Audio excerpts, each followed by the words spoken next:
You're listening to The Clevelander, where we're diving into all things innovation and transformation across the region. Each week, we'll take an in-depth look at the biggest business headlines in Greater Cleveland. This week, we're talking lakefront. There's a lot to unpack, so let's get started.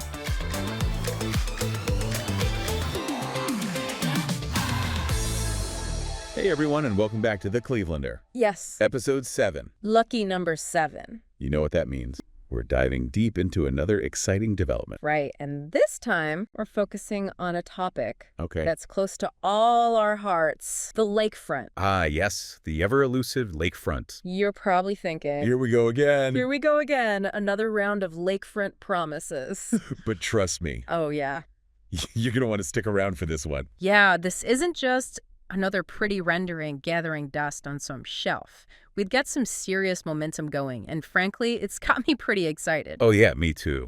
And to understand why this time feels different, we need to take a quick trip down memory lane. Let's go. Cleveland's relationship with its lakefront has been a bit complicated, to say the least. It's almost like a century-long saga of ambitious plans, fleeting triumphs, and those inevitable setbacks that always seem to hit right when we think... Right when we think we're moving forward. Yep. Okay, so let's rewind. Okay. All the way back to 1903. The City Beautiful movement Yes. was sweeping the nation. Mm-hmm. And Cleveland, of course, wanted in on the action. Of course we did.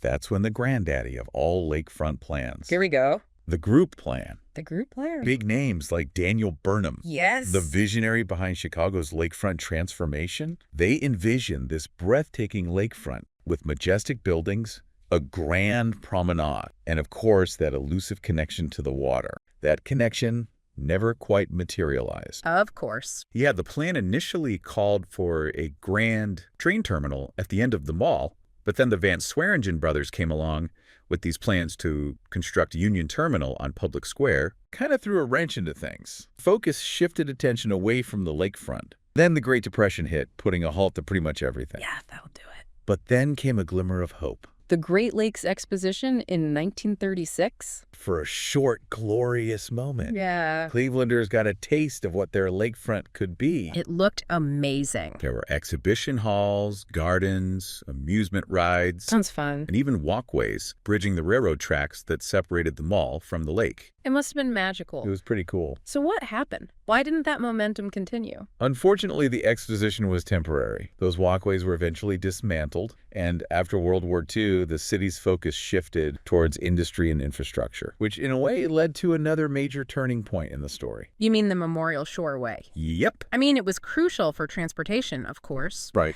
but it also created this imposing barrier Yeah. between the city and its waterfront. It's almost ironic we have this beautiful lake, Right. but for decades it felt like we were actively trying to keep it at a distance. Well, not always actively. Okay. There were attempts to reconnect, of course, Sure. in the 1980s, inspired by the success of Baltimore's Inner Harbor. Yeah. We saw the development of a small inner harbor Mm-hmm. and promenade downtown. Right, but something was still missing, wasn't it?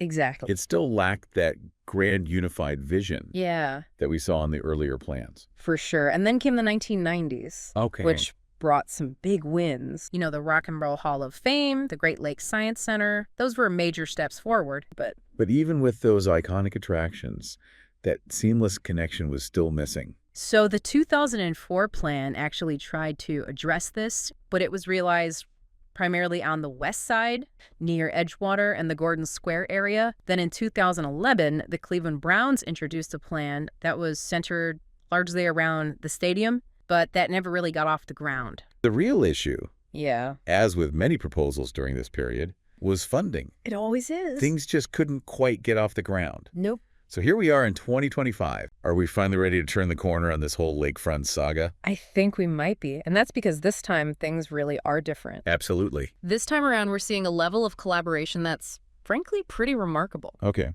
Over 150 partners are on board. We're talking about city, government, businesses, community groups, you name it. That's amazing. And they're all rowing in the same direction for once. It's a lot of cooks in the kitchen. Right. What's keeping this from devolving into chaos? Well, Mayor Bibb has really taken the reins on this one. Okay. And then you have organizations like the Greater Cleveland Partnership Right. stepping up and facilitating dialogue. But as we've seen time and time again, good intentions don't always translate into concrete results. What about the funding? Because past lakefront projects have been notoriously plagued by budget shortfalls or these sort of piecemeal approaches that don't always come together. So that's the thing. This time the money is there, and we're talking about serious financial commitment. $150 million has already been secured, and a big chunk of that came from a recent $70 million grant from the U.S. Department of Transportation. A $70 million grant. That's not chump change?